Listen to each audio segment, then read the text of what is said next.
फिफा नोङो दिनै दुगैबोदों ना?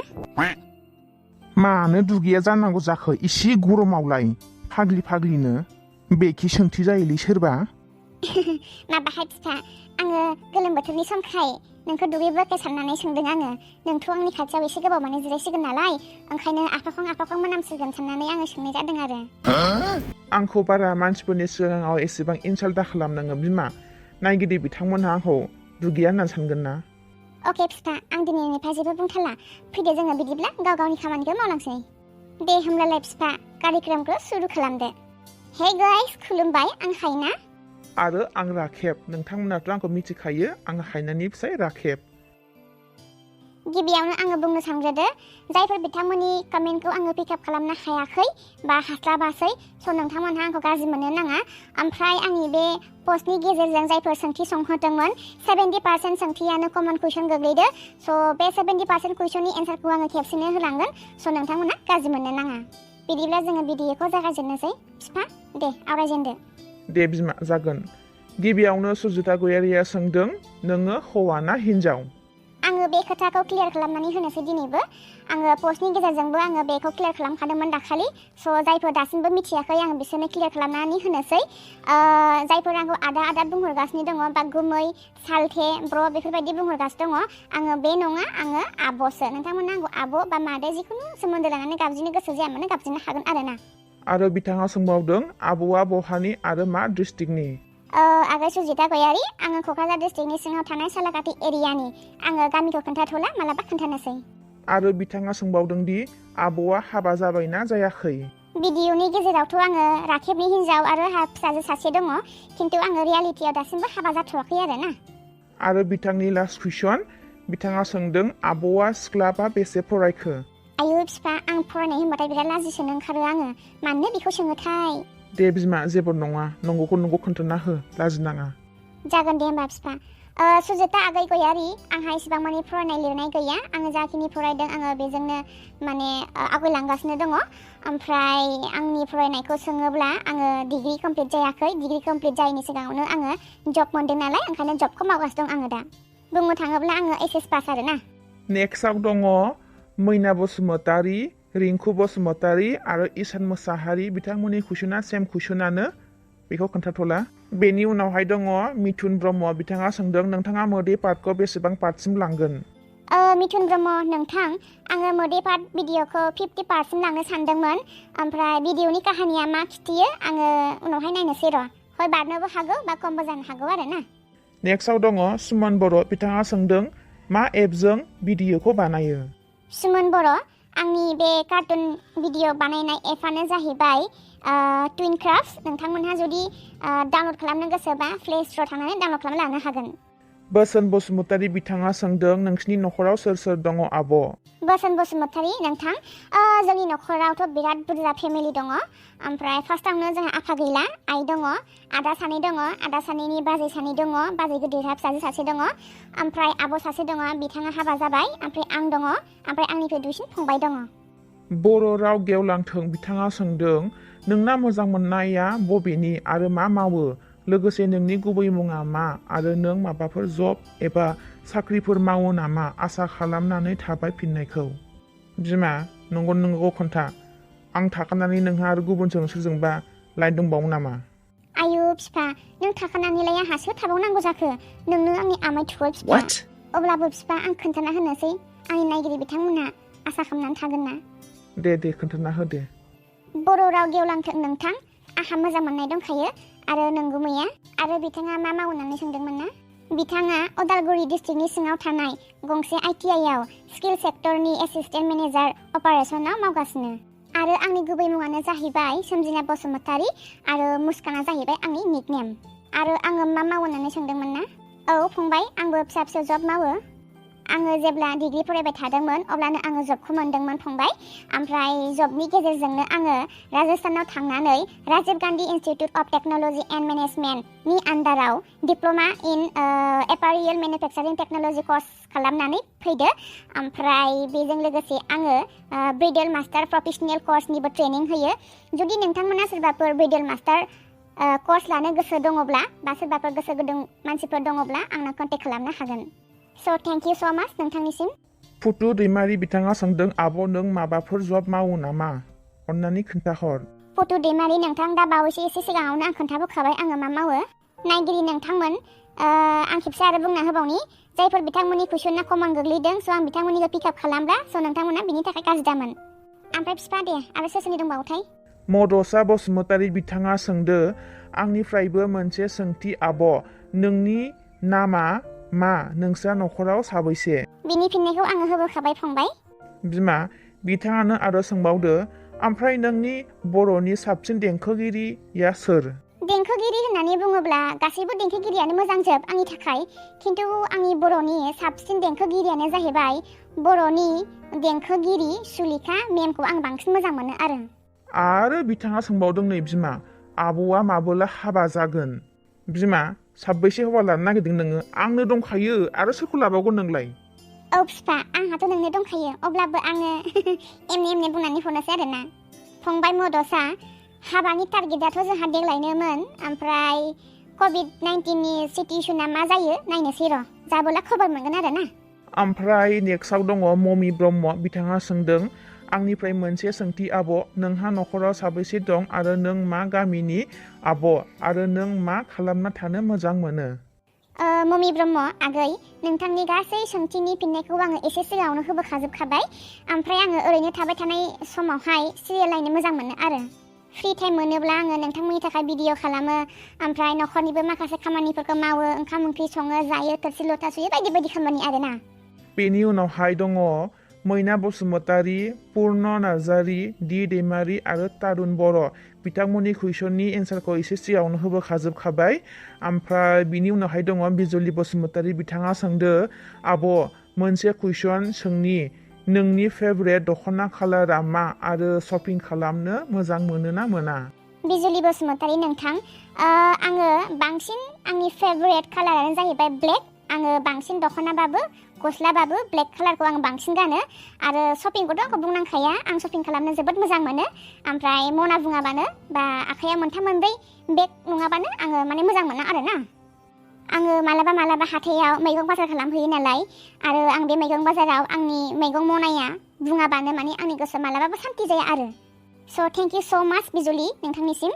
नेक्स्टआव दङ अर्जुन नार्जारी बिथाङा सोंदो आब'आ बेसे इयार्सनि आरो आब'नि फिउचारनि गलआ मा? आब'आ बबेनि आरो बेसेबां क्लासाव फरायो? दे बिमा खोन्थादोलाय बैसोफ्रा बेसे जाखो? आंना हिन्जावआ बुरिखाबाय खिन्थु दे। फिफा बुरिखौ बुरि होनाबालाय उन्दै होननानै आङो बुंनो लानोसै नामा लासिंसिंनो? दे होमबा बिमा अरिजिनेल बैसोखौनो खोन्थाना होदो। अर्जुन नार्जारी फंबाय आङो 1992नि, ओमफ्राय आङो दासिमाव बेसेबां जाखो नोंथाङा मिथिखाबाय जानो हागौ। ओमफ्राय फिउचारनि गलआनो जाहैबाय आंनिया जब मावनायजों लोगोसे आङो मोनसे मुंदांखा मेकआप स्टुडिअ खुलिनाय आरो। नेक्स्टआव दङ जहार बर' बिथाङा सोंदो आब'नि भिडिअ खालामनाया बेसेबां गोबाव जाखो आरो मा खालामनो सानदों दा? प्लिज रिप्लाइ मी आब' बिदिनो दावगालांबाय थाथों। स' थेंक इउ स' माच जहार बर' नोंथांनिसिम।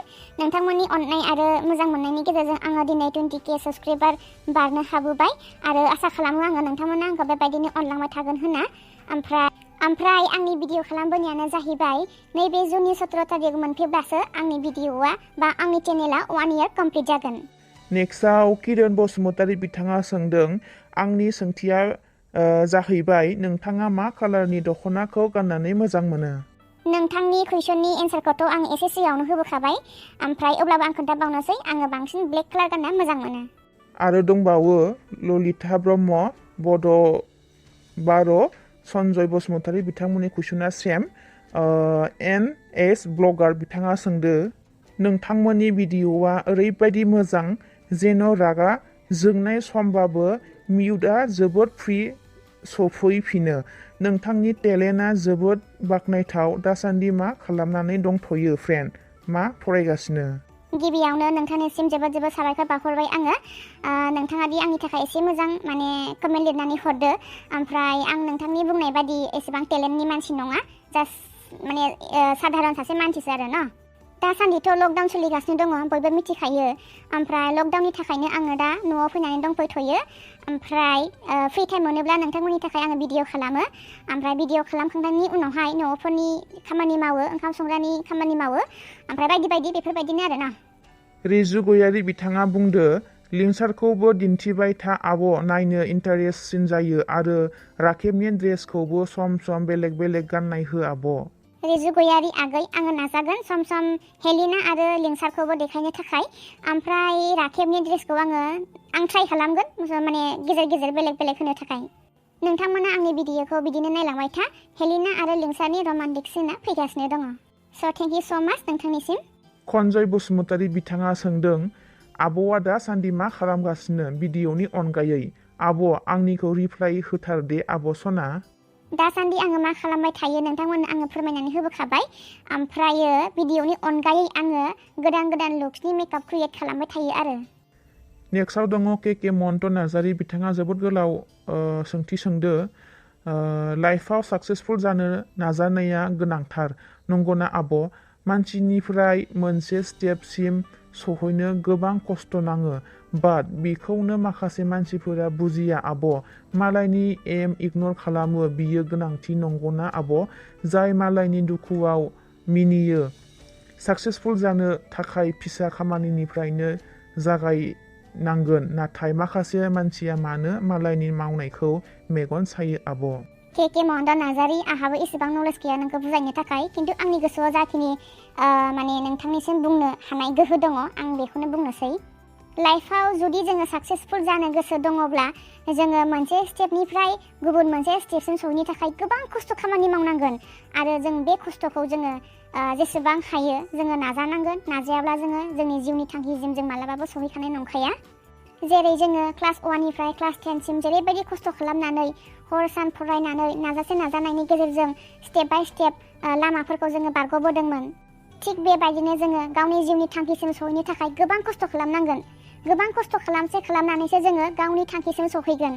जोंनि खस्थ' खालामनायनि गेजेराव सोरबाया जुदि नोंखौ मिनियोब्ला सोरबाया जुदि नोंखौ दुसियोब्ला नोङो बेफोरनि खोथाखौ नोङो मालाबाबो गोसोआव लानो नाङा बुंग्रा मानसिया बुंबाय थाखागोन मिनिग्रा मानसिफ्रा मिनिबाय थाखागोन स' नोंथाङा बैफोरबायदि मानसिफोरनि जेब्लाबो गोजान जा आरो बेसोरनि खोथाखौ मालाबाबो खोनासंनो नाङा।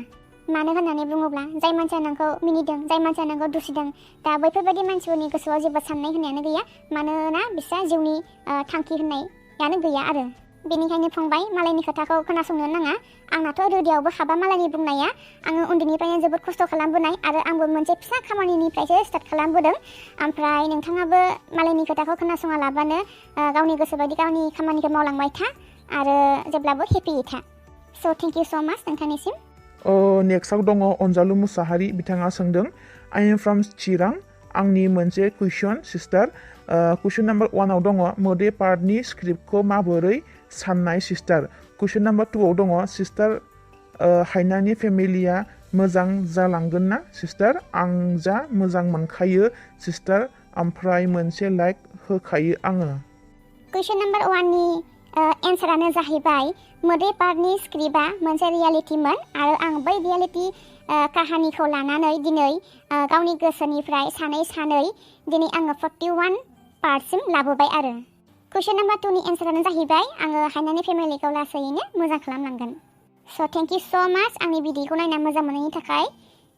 नेक्स्टआव दङ धनमणि ब्रह्म बिथाङा सोंदों आब' नोङो मबाइलजोंनो बानायो ना कार्टुन भिडिअखौ टुइनक्राफ्टआव आंबो नायदोंमोन जायाखै हेंसो जादों आब' अन्नानै खिन्था हरदो आब'।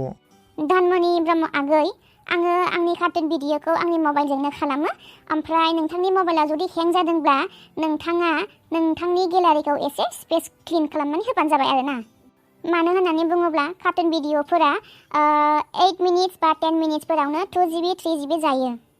नेक्स्टआव दङ थारुन बासुमतारी बिथाङा सोंदो आदसा फ्रेन्ड नोंथाङा मा हारिजों हाबा जागोन गोसोम ना गुफुरजों आरो गोजौ ना गाहायजों? थारुन बसुमतारी नोंथां आंहा गुबुन हारिनि सायाव एसेबो इन्ट्रेस्ट गैया मानो होननानै बुङोब्ला आंहा गावनिनो हारि दंखायो गावनि हारिनि आसार खान्थि हारिमु गासैखौबो आङो माने बावगारनो साना आरो आङो गावनि हारिजोंनो आङो हाबा जागोन आरो जायबो नोंगुमै जानो गोनां बिथाङाबो बर'आनो ओमफ्राय गुफुर ना गोसोम होनदोंमोन ना नोंगुमै जानो गोनाङाथ' गुफुरानो ओमफ्राय गोजौ ना गाहाय नोंगुमै जानो गोनाङा आंनि माने एसे गोजौ आरो होद बिमा बिराद मेंबालि सयथिबो फरायनो आयौ बिफा दै लोङो नामा न'आव थांना लोंहैनोसै बिदिब्ला जोङो भिडिअखौ एसेयावनो फोजोबथ'नोसै आरो जायफोरनि कमेन्टखौ जोङो पिकआप खालामजोबनो हायाखै जोङो बे कमेन्टनि एन्सारखौ थाबैनो लाबोफिननो नाजागोन स' नोंथांमोनहा बिनि थाखाय गाज्रि मोननो नाङा बिदिब्ला थाबैनो लोगो मोनफिनसिगोन गुबुन मोनसे भिडिअनि सायाव जोंबो बिराद मेंबाय आरो जोबोद गरमबो बेखायनो जोङो दिनैनि भिडिअखौ एसेयावनो दोनथ'नोसै बिदिब्ला गोजोन्थों गोजोन्थों नोंथांमोन